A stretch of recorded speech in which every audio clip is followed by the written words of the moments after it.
is the way. Gospel, jazz, R&B touches you every day. Talk about when it moves you differently day to day. It's the R&B Bistro. Let music have its way. Hello and welcome to the R&B Bistro, up close and personal. I'm your host, Venus, and I'm here always to help you make it through this musical dance we call life. And to do that, you know, I talk to notable people in the community so they can give us tips to help us make it through.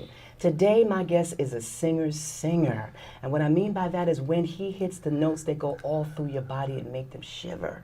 He's a musical director. He is one of the featured soloists on the gospel group, Stella Award-winning gospel group, Kurt Carr and the Carr Singers. He is a wonderful, gentle, spirited man of God. And I'm so delighted that he's here to hang out with us today at the R&B Bistro. Troy, thank you so much for being here. Welcome. Thank you for having me. I'm so glad you're here. I'm glad to be here. So can we get up close and personal? Sure thing. All right, then let me put on my glasses, make sure I can see. So what I want to do first, Troy, is stop by the beginning of your musical journey and your life. So I know that you are a PK, preacher's kid. Absolutely. Oh my goodness, tell us how it is or how it was to be a preacher's kid as a young man, as a teenager, because I know it's got to be difficult. Oh wow, it was quite demanding. Mm-hmm. Before I was a musician, I was a PK. Mm-hmm. And growing up in church, my dad being pastor, I actually learned how to play piano at the church. Does he play?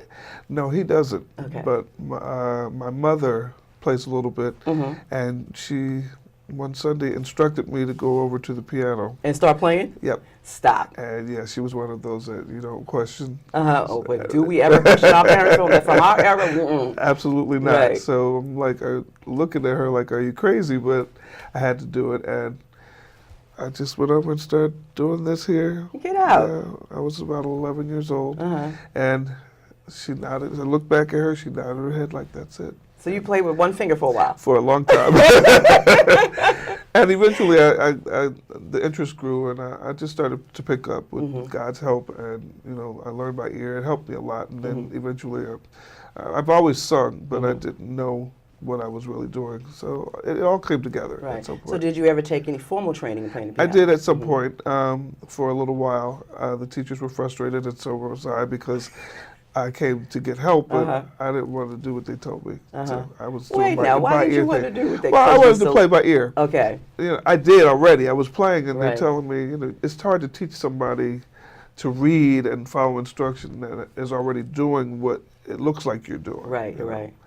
I kind of regret that, because the basic training is necessary, and it's good. It's a good foundation, but I'm grateful. Yeah, I'm glad you said that, because a lot of people, our view is they think that they can just wake up that way and don't need any training. And even if you do, even if God does give you the gift, I know Mother Soaries always tells a joke about Pastor, since, Bishop can play, Bishop Soaries can play, and he's just been gifted, and Pastor can't. And so he would always go over the piano and pray that something would come out, and of course he didn't get that. So y'all can't do that. You have to get some training. Some people, everybody gets gifts. All of us have gifts. Some people can just belt out singing. So my next question is, were you singing when you came out your mother's womb, or did you train for that as well? I remember singing around the house when I was about 5 or 6 years old.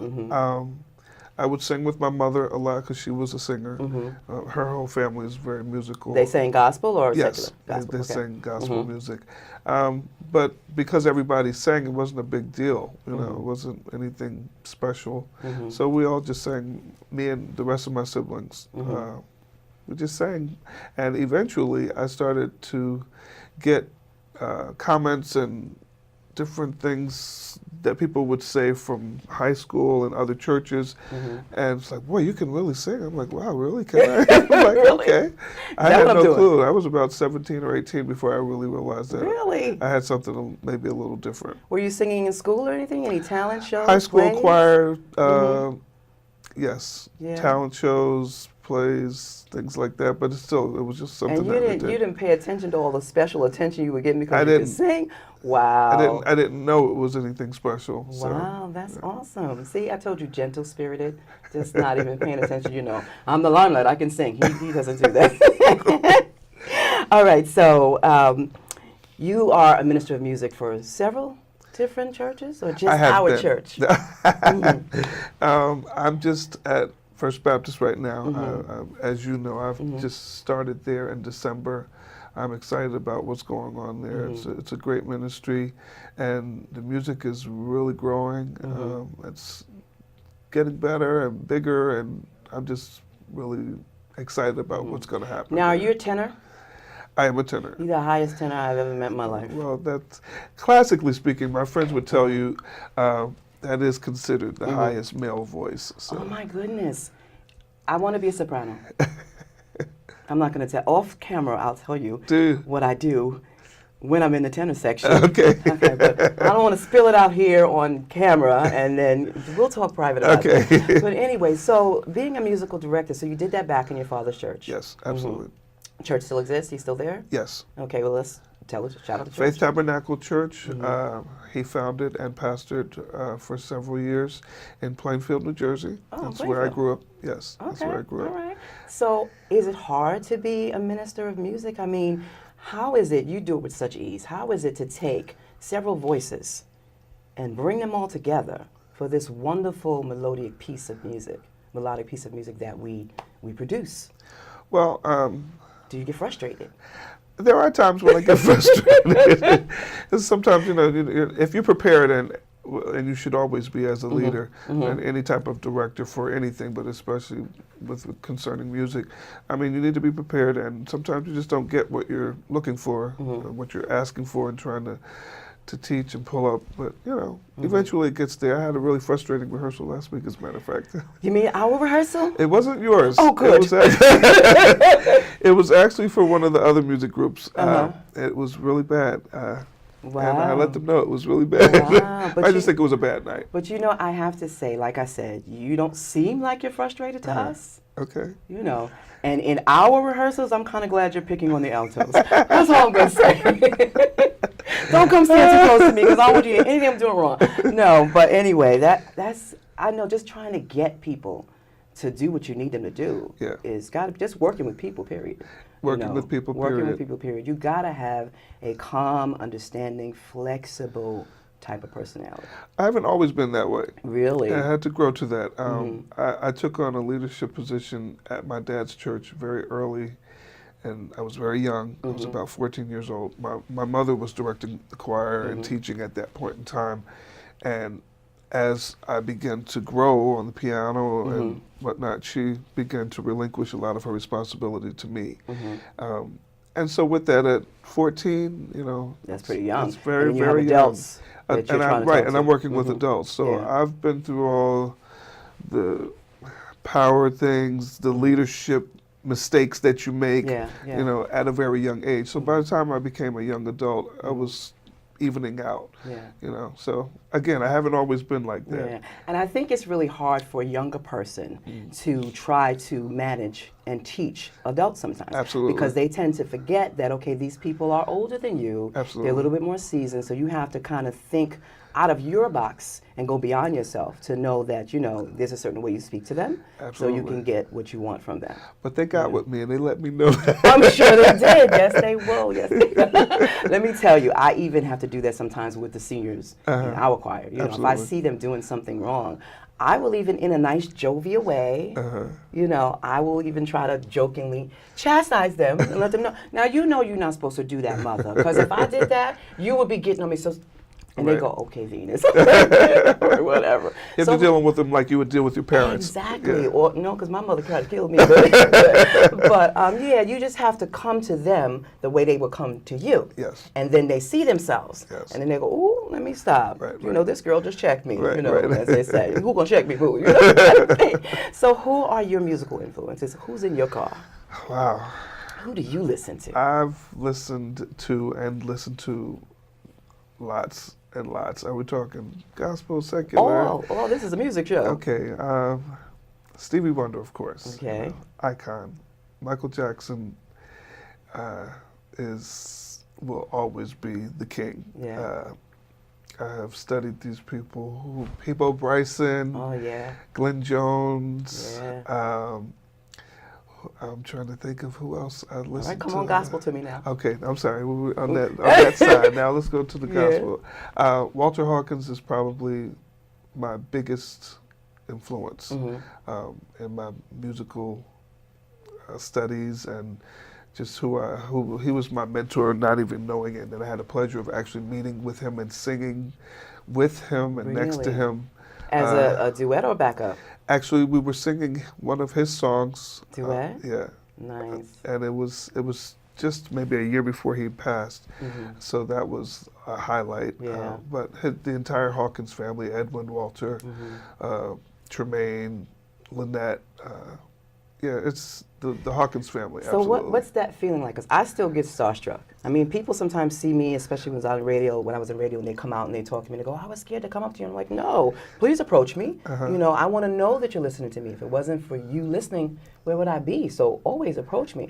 But when I meet people, I'm like starstruck sometimes. I'm like, because especially if they were my idols, or, you know, just like when I first started working with the radio, everybody there was my idol. So I was like, this is cool, idol and now colleague. You know, it's a interesting position. So when you meet people like that you've looked up to, how do you feel? How do you handle it? I feel the same exact way. I'm completely starstruck. The first time I met, I think one of the first people I met working with professionals, I used to work for Donnie McClurkin for a few years before I started with Kurt Carr. But singing with them and working with them has afforded me the opportunity to meet a lot of greats. And one of them, I think one of the first ones I met was Andre Crouch, who I definitely followed and studied to the T, and I was just like, oh my God, you know, starstruck. I didn't know what to say.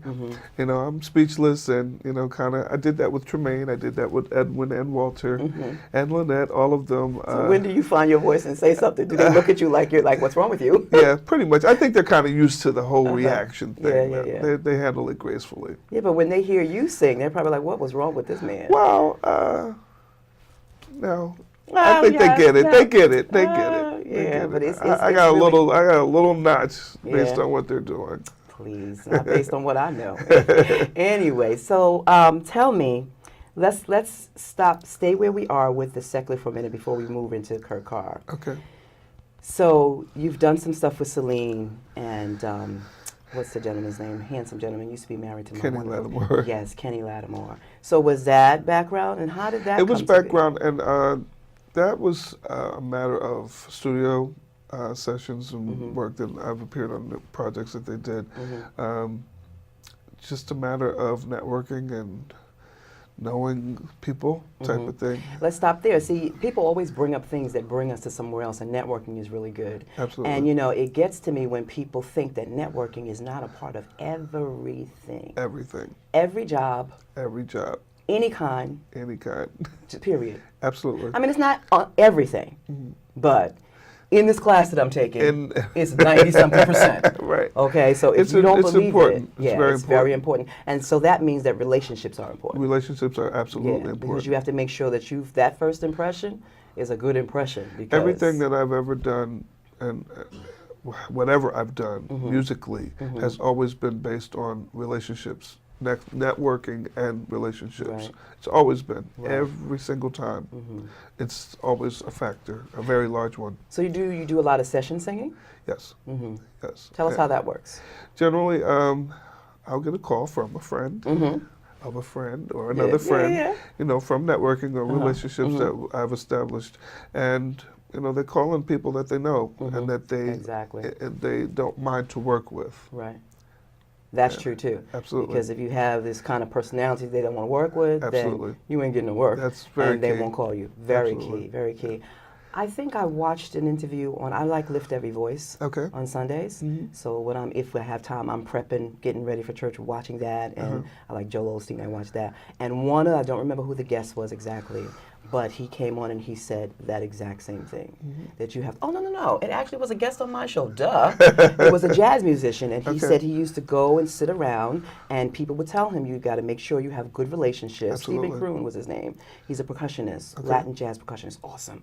And he says, you got to watch it, because if they like your attitude, because the person said to him, you better be right If Absolutely. you're not right, come in here right, pants pulled up, this, that, and the other. If you're not right, then you're not coming back again. Absolutely. You're not sitting in. So it's really important, and I say that specifically for the young folks. Absolutely. It's really important. And they have a different culture than we do, but when it gets to where the money is, where you want all those really good contacts, it's about that impression. A lot of times it goes beyond what you're able to do, your ability, your gifting, your talent, because you can have everything, the entire package, and not be easy to get along with or easy to work with, and people will second guess booking you before they book the guy who's over here who does all the same things, but he's easier to work with. Right, that's true, that's true. I actually had somebody tell me that about me, this person is not doing this anymore, we want you to do it.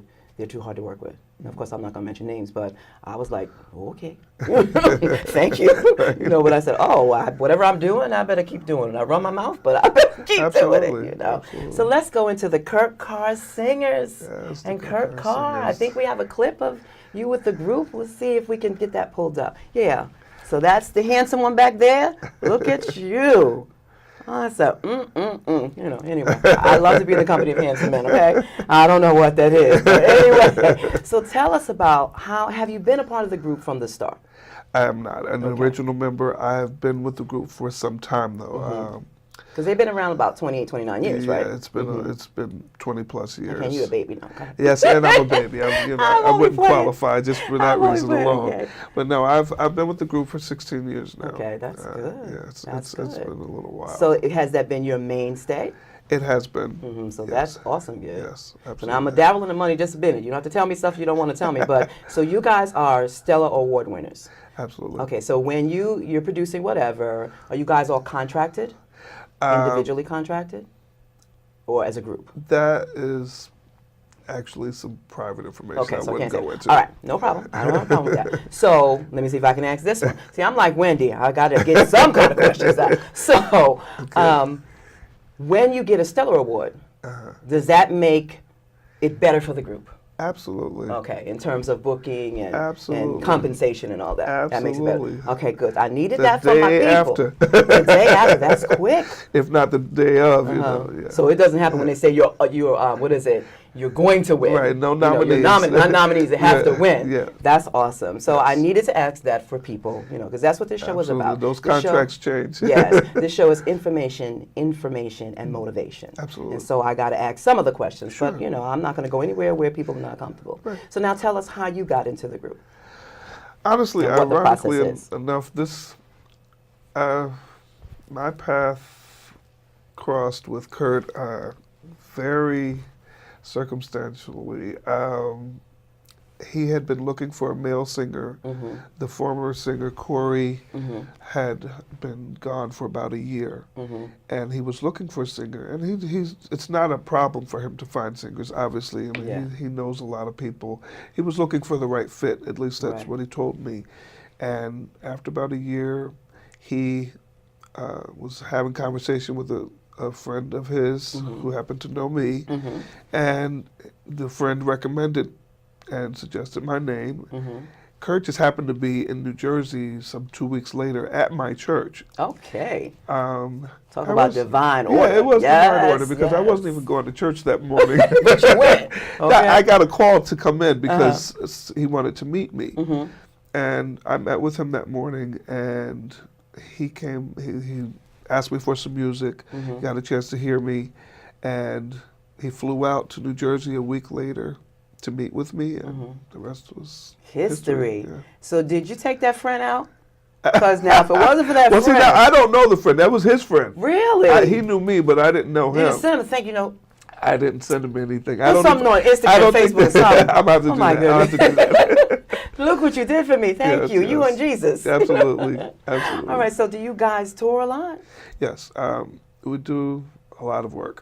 So how do you balance music director, touring with the group? Was that why it took me so long to get you on the show? I'm like, Troy, can you send me stuff? I need a date. Okay, Venus, I got you. Troy, third time. I didn't say anything. Third time, he just looked at me. I know. Okay, go ahead. It's a matter of managing. That's with anything. You have to. It's difficult sometimes, but Yeah. Because you got to be in church with us every I Sunday. have to do that, and then I have to try to manage him and anything else that I'm doing on my own. So do you do things? I saw something as I'm looking up, you know, your bio and things. I saw something about Troy and Friends or Troy and Company or something. Do you? Yes, I have a group of singers that I work with, and we haven't done anything for a while, but we're looking to do something real soon this year again. Okay, good. Yeah. I'll be looking for that. Yes, they're a I'm going great on my group, singing great so I group could be of in the group. singers.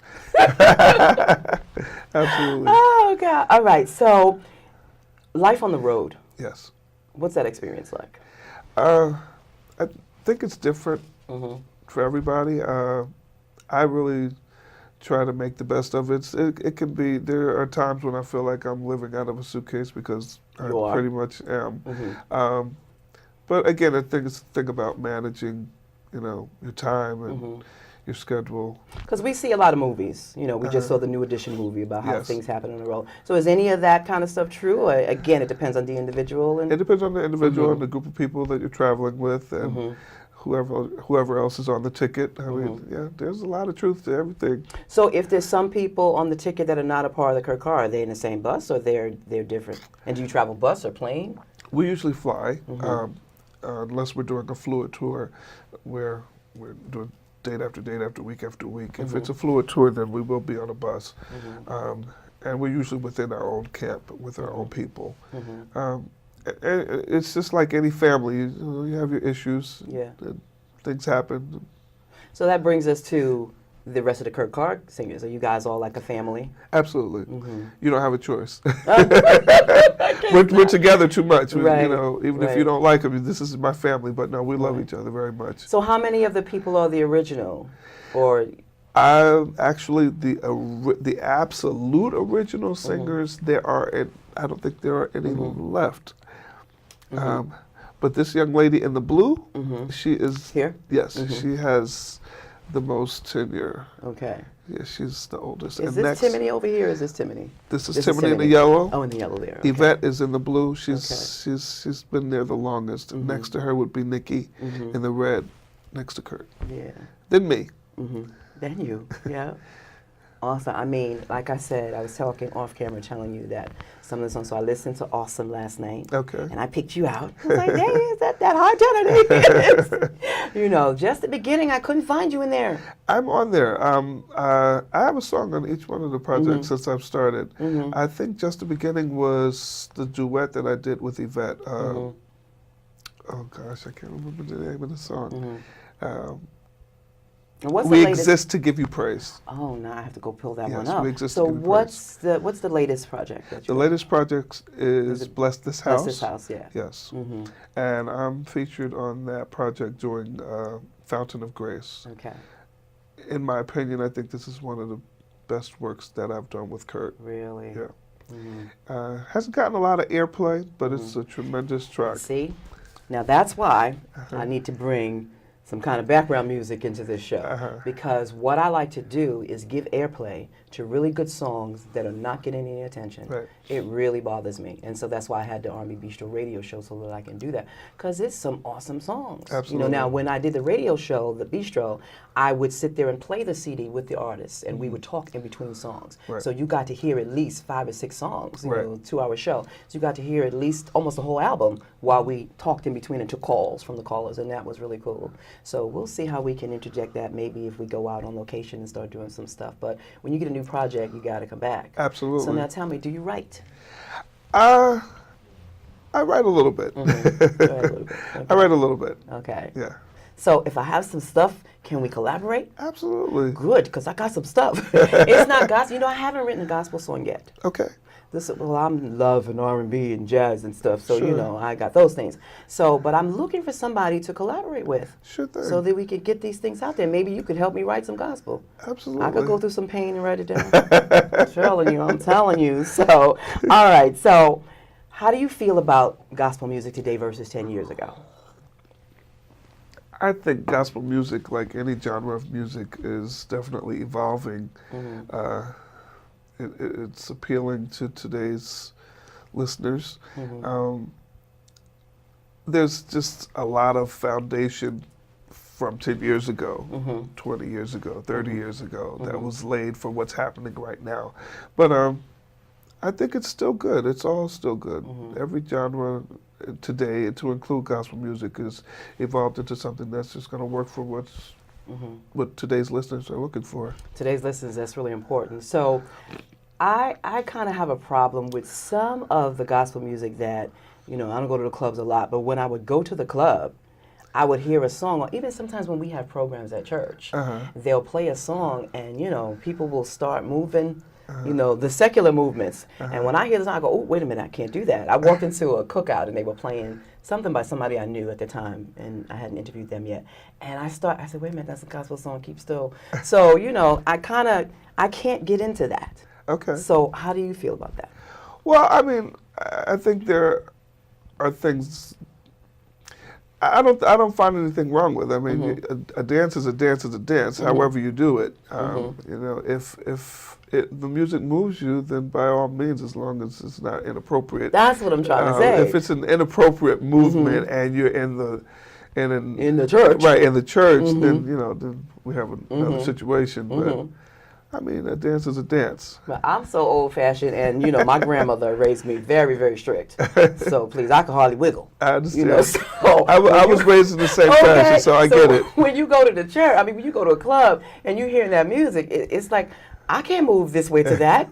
It's like, let me just rock back and forth and clap my hands, or maybe I'll do a little dip or something. But I just, Well, you got to remember too. Sometimes the people that listen to church music, for some people, that's their life. Yeah. So I mean, you can't take that away from them. Whatever it is that they need to do to express themselves with the music, sometimes you need to let that happen. Yeah. I mean, I do believe that. And I think Pastor says this too, we have to reach them where we can. Absolutely. And especially the young folks. And a lot of the young music, rather the young gospel music, or let's say music by Kirk Franklin, or even, what's my guy? He came to the radio one time, dark-skinned brother. Ty Tribbett? Yes. Jumps all over the place. Do you know him? Absolutely. Awesome. So I like some of his stuff too. He's from Jersey. Is he? I gotta find him. Absolutely. You find him for me. Well, he's not here anymore, but he's originally from Camden. Camden. Find him for me anyway. We can Skype. We can Skype. So yeah, his music reaches people. Absolutely. It reaches that age and that genre, and it brings them to Christ. And that's what we're supposed to do. We're supposed to win souls for Christ. So I don't have a problem with that. I'm just not going to dance to that kind of music in the club. Right. All right. So what would you say to people who want to do what you do? Let's start with music, and quickly, let's start, because I want to get both of them in. Let's start with music director first, and then singing with a group, professional gospel, or professional gospel, or professional. What are the steps? What are 3 steps that they can take? I'm sorry, the first question? The first one, let's do minister of music first, and give me 3 steps for that. Okay, I think as a minister of music or a director of music, I think the first thing that you need to do is to be qualified to do that. And in order to do that, you've got to really know what you're doing. Okay. So how do you do that? You gotta you got to put your time in. Okay. And training is very important, whether it's formal or whether it's in the church. As you're going along, the whole point is to be qualified to do that. Everybody just can't pick up and decide, oh, well, I sing in the choir, so I'm going to be a director of music. Okay, so that's one, and we're going to have to put those in 2 because we're running out of time. I'm Venus Cruce on Facebook, Venus987 on Twitter _ and Venus987 _ on Instagram. Make sure you come on back, tell somebody, and we'll see you next time on the R&B Bistro Up Close and Personal. It's the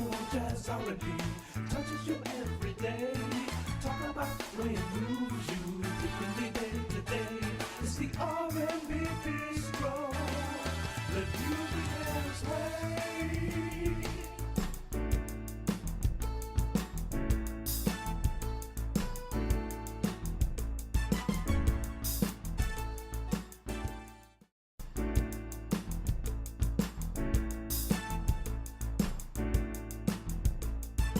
Music is the answer. Music is the way. Gospel, jazz, R&B.